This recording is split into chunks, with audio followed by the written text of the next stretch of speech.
여러분, 오늘 제가 들려드릴 이야기는 믿기 어려울 겁니다. 하지만 이 모든 것이 실제로 일어난 일입니다. 가족이라는 이름 아래에서 벌어진 네 가지의 각각 다른 이야기입니다. 어떤 것은 분노를 불러일으킬 것이고 또 어떤 것은 눈물을 흘리게 할 것입니다. 그리고 마지막엔 여러분도 깨달으실 겁니다. 인생이란 때로는 가장 어둠이 깊을 때 가장 밝은 빛을 발견하게 된다는 것을. 1화 70대 장인 30년 참음의 끝. 경상도 어느 작은 마을 한 집안의 저녁 술자리였습니다. 70대 시아버지가 소주 한 병을 비우며 목소리를 높이기 시작했죠. 당신이 뭔데 우리 집안일에 참견이야. 나이만 먹고 하는 일도 없으면서. 듣고 있던 60대 장인은 손에 든 젓가락을 천천히 내려놓았습니다. 30년 동안 참아왔던 그 순간이었죠. 며느리 은주는 숨을 죽이며 지켜봤습니다. 시어머니는 급히 남편을 말렸지만 장인이 천천히 일어섰습니다. 그의 목소리는 차가웠지만 떨리지 않았어요. 60년을 살아왔습니다. 그동안 많은 걸 참아왔어요. 하지만 나이가 든다고 해서 함부로 대해도 되는 사람은 이 세상에 단 한 명도 없습니다. 며칠 뒤 예상치 못한 일이 벌어졌습니다. 70대 시어머니가 짐을 싸기 시작한 것이었죠. 은주야, 엄마가 이제 나가서 살아야겠다. 30년 동안 참았어. 내 남은 인생은 내가 정하고 싶다. 그렇게 시어머니는 떠났습니다. 그리고 한 달 후 작은 원룸에서 혼자 차를 마시며 이렇게 말했다고 합니다. 이제야 진짜 내 인생이 시작된 것 같다. 2화 사랑이라는 이름의 범죄. 서울 강남의 한 오피스 빌딩 40층. 사업가 현우가 계약서를 검토하고 있던 오후 3시였습니다.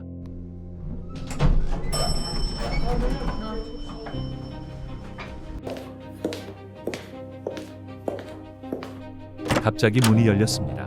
5년 전 그를 떠난 여자 지연이 서 있었죠. 명품 핸드백을 든 채로. 현우 오빠, 나야. 우리 다시 시작할 수 없을까? 현우는 차가운 미소를 지었습니다. 당신이 날 떠날 때 한 말 기억나? 가난한 사람에겐 미래가 없다고 했지. 하지만 지연은 포기하지 않았습니다.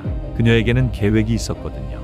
현우의 약혼녀 지연에게 전화를 걸었습니다. 지연 씨, 미안해요. 사실 현우 오빠와 저 사이에 아이가. 거짓말이었습니다. 하지만 지연의 계획은 여기서 끝이 아니었어요. 현우 회사의 법인카드로 수백만 원어치 명품을 구매하기 시작했죠. 현우의 이름을 도용해서 말입니다. 3개월 후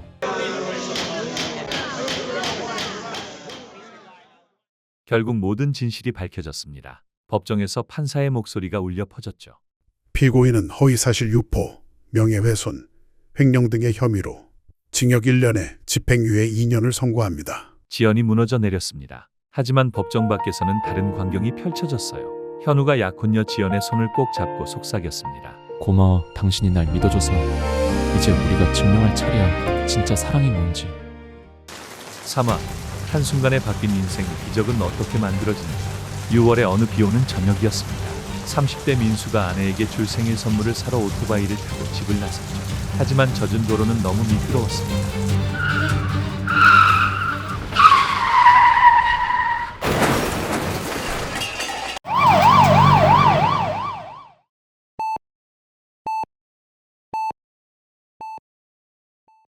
의식을 되찾았을 때 민수는 침대에 누워 있었습니다. 오른팔이 없었어요. 내가 뭘 했어? 오토바이 타지 말라고 했잖아. 이제 우리 딸이 어떻게 살아? 장모의 목소리였습니다. 분노와 절망이 섞여 있었죠. 당장 헤어져. 장애인이랑 어떻게 살아?